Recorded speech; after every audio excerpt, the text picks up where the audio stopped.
Howdy, howdy. We've got a bit of an update on the KX500 project. And if you guys have been following, bought this bike in October and have had nothing but problems with it. And a lot of expenses of all the bikes I have. And I've got most expensive bike ever. I don't even want to talk about it, but it is one of those things that I wanted to try my hand at. And since I got it, I had to figure it out. So just to give everybody a little bit of an update of where it is, a few different things. Sent the motor off to Tom Morgan. Racing.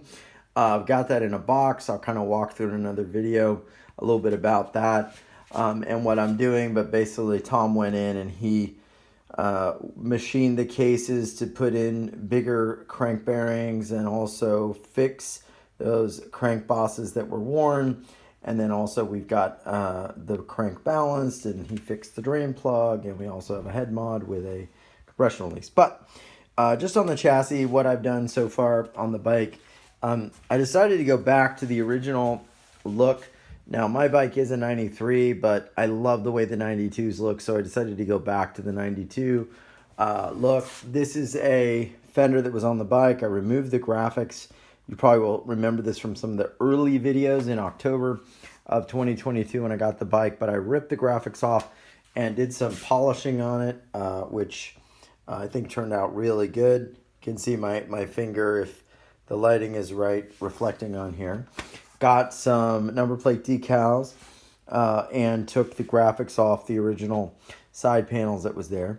Got some awesome decals here, man. The 500 decals from the folks out in Europe that create these. Also, will let you know I got them from DC Plastic. So the company is these guys. I'm trying to remember the name. Is it EVO-MX? Yeah, those awesome folks here. Yeah, EVO-MX. This is the 500 decal kit, 92 500 tank and radiators, and then also had gotten the swing arm decals. But DC Plastics in the US carries these, so if you can get it from those guys, quick shout out. Go get them. They're awesome, really high quality, and they look fantastic. So fantastic. They look really good, man. Really good. So that's what we're doing. These are also the side panel decals. They look awesome. I did trim these a little bit here because they have this little lip or tab that goes over. And then this tank is it's the 89 style Gilamoto tank from Brazil, and it looks really good. I need to get the seat. I'm waiting on a seat from Anthony Moore, which is the seat cover is going to go there. And then we're going to have that done. And then I'll be like actually taping down this tank graphic, which right now I don't want to tape it down until I have the seat set up. I also did polish this tank a little bit.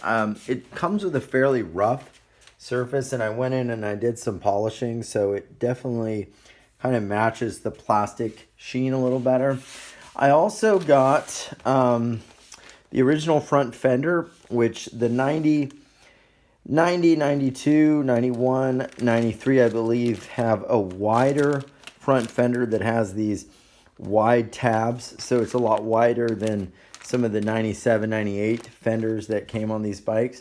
Also, the white number plate, got that. And these were some bars that I had gotten on my KTM 550 years ago when it was in another frame. I stripped these down. I wire brushed them nice and clean down to the bare metal, and then repainted them with, primed them, repainted them, sanded them, polished them with the primer and then also the clear coat. So did a bunch of different, layers of prep on this, and they actually turned out really, really awesome. The other thing I want to notice too, Moto Junkies online sells these really awesome, they're like a alloy wrap. They're like a very fine, almost like a tin foil type of adhesive backed sticker. And they look like stainless, like they have the ridges. you can hear it.